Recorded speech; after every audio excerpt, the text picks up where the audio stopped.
O mismo na mga kababayan, si Presidente Bongbong Marcos ang nanawagan kay Pacquiao. Sumuko ka na, Pacquiao! At tinawag pa ng ating Pangulong Bongbong Marcos na pugante si Pacquiao. Talagang pugante naman po. Talaga po si Pacquiao, pinaghanap ng batas. So ang tawag niyan, fugitive from justice. O ito siya, calling him a fugitive Marcos Dares Kibuloy to give himself up. Kaya yung pinalabas po na patong sa payo. Napabikol ako tuloy. Patong sa ulo ni Pacquiao 10 million. Siguradong authorized yun ng ating Pangulong Bongbong Marcos. Kasi po, si DILG Secretary Benhur Abalos, hindi man po yun magdidesisyon without the approval of the President. Kasi nga po, ang Secretary, di ba, alter ego ng Pangulo, the other self of the President. So kung ano man yung mga announcement, lalo ito po, sensitibong issue ito, mga kababayan. Kasi hindi ordinaryong personality. Si Pacquiao po, barkada ni Maudigs. Kaya nga po, parang may sapalos, mailap masyado. Kasi sabi ni Maudigs mismo, alam ko niya kung nasaan si Pastor Kibuloy, kaya lang secret. Madaling sabi, siya mismo, inadmit niya, tinatago niya, cuddling, fugitive from justice. Kaya nga po, pinag-aaralan na ng PNP ang possibility na mag-file po ng kaso laban sa dating Pangulong Maudigs. Kasi cuddler siya. Imbes na siya mismo ang mag-encourage na sumurrender para harapin yung kaso, siya pa yung nagsabi mismo. Alam ko niya, kaya lang secret. Pinaglalaruan mga kababayan ng dating Pangulo yung batas. Yan ang nakakalungkot. Yan po yung balita dito ngayon. Breaking news. President Marcos challenge embattled televangelist Pastor Apollo Kibuloy to come out of hiding and face the accusation laban sa kanya. Imbes na kikwestiyonin niya yung reward money na ipinatong sa kanyang ulo ng DILG para siya maaresto. Lakas talaga niya Mr. Maravillas ng ampong ng kampo ni Pacquiao. Kini-question pa yung gobyerno kung ano yung motibo daw ng mga pribadong individuals na nag-offer ng bounty para siya mahuli. Yung mga pribadong individuals po, may karapatan yon. Kasi di ba pag criminal offense, ang kaso po, Peoples of the Philippines versus Pacquiao.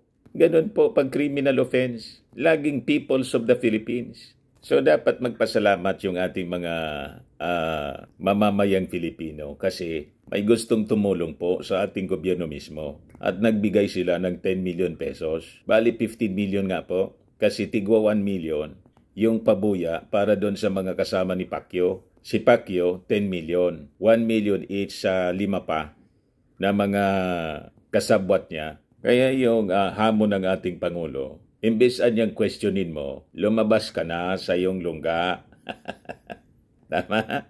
Sabi ng ating Pangulo, he can question their motives as much as they want.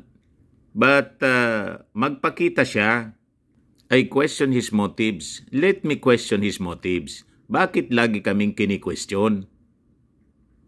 Tama po. Ang dapat sa ilalim po sa questioning, yung nagkasala, yung suspect, hindi yung mga authorities. Yung mga authorities ang yung husgado na mismo, ang may karapatan na mag-question. Ngayon, kung paniwala ninyo, wala kayong kasalanan magpaliwanag kayo sa husgado.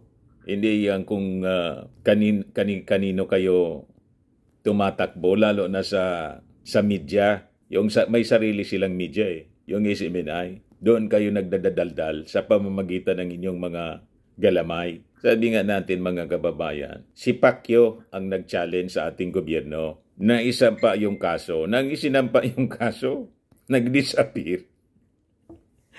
Baka niya Mr. Maravillas, umakyat na sa langit. Siya yung may-ari ng universe. Baka Pero hindi man siya doon napapapasukin po ng ating Panginoon kasi dinitron niya yung ating Panginoong Hesukristo. Malamang sa dagat-dagatang apoy mga kababayan sa ihulog. So sabi ng ating Pangulong Bongbong Marcos, wala man niyang masama kung ang ating gobyerno mag-accept ng donations mula sa pribadong individual na gustoan niyang makita na si Kibuloy ay maaresto, whom he called a fugitive. Bakit hindi? They want to help us bring the fugitive to justice. You know, he is a fugitive. He is hiding from the law. Tumapang na niya, Mr. Maravillas, yung ating Pangulong Bongbong Marcos. Walang tigil kasi siya na inaaboso nitong kampyo po ni Maudigs.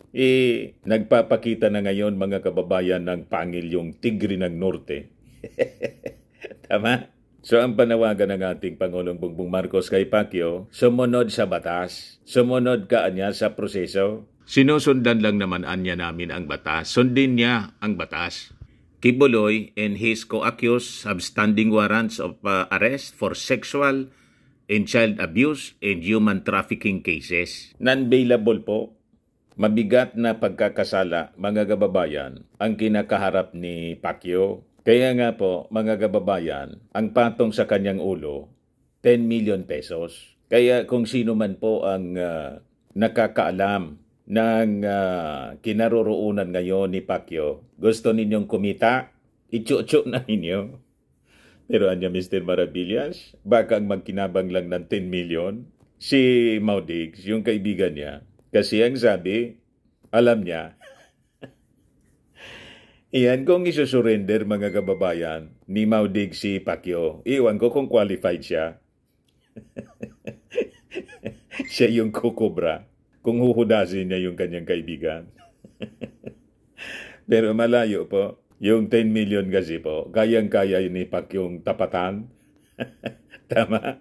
So ang ibig lang sabihin nito mga kababayan, seryoso po ang ating gobyerno na habulin itong mga may pagkakasala sa batas. Yung mga pinaganap ng ating batas, seryoso po ang ating gobyernong iharap sa hustisya. Tama po? O ngayon, sa issue naman po ni Alice Goo, sinight in contempt na po ng committee ni Risa Hontiveros. Ayan po yung balita ngayon.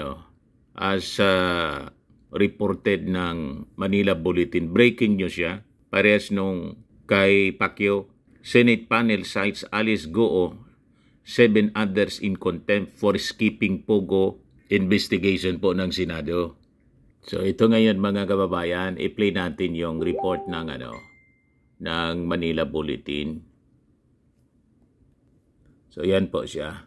I wish to reiterate the persons cited in contempt and the persons to be issued subpoena. So the persons cited in contempt are Alice Goo or Guo Huaping, Nancy J. Gamo, Dennis Cunanan, Wen Yi Lin, Simon L. Guo, Jian Zhong Guo, Wesley Guo, and Sheila Guo. The chair of this committee is ordering the arrest of the person cited in contempt to be submitted to the SP for his signature. Additionally, the persons to be issued subpoena are Jamie Lynn S. Cruz, Roderick Paul B. Pujante, Juan Miguel Alpas, Catherine Cassandra Ong, Alberto Rodulfo A.R. de la Serna, Jonathan Mendoza, Ronelyn B. Baterna, Michael Bryce B. Mascarenas, Stephanie B. Mascarenas, Rodrigo A. Banda, Jing Gu, Xiang Tan, Daniel Salcedo Jr., Chona A. Alejandre, and Duan Ren Wu. Once more for the record, Sen. Nancy. Yes, I second the motion, Madam Chair. Thank you, Sen. Nancy, for the seconding and hearing no objection. Once more for the record, I so rule. So yan po, mga kababayan, breaking news ngayon. So wanted na rin po si Alice Goo pag ayaw niya kasi mga kababayan na humarap sa hearing at kung ano-anong palusot yung sinasabi. stress daw siya.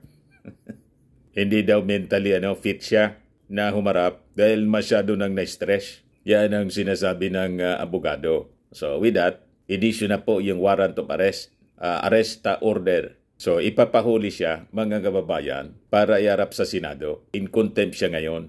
Ikukulong siya, mga kababayan, sa Senado. Ayan man lang po, mga kababayan, yung mga naglalakihang balita ngayon. Ako po si Dante Maravillas. Bye-bye. God bless.